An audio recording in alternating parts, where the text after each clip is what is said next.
Welcome to Chinese Everyday, Chapter 2. Let's learn Chinese together.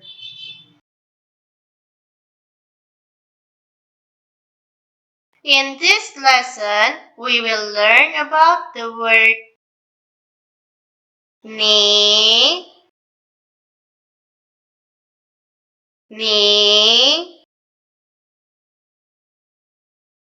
ni. Ni in Chinese means you. Ni in Chinese means you. Ni in Chinese means you. And that's all for today's lesson. See you guys again on our next lesson.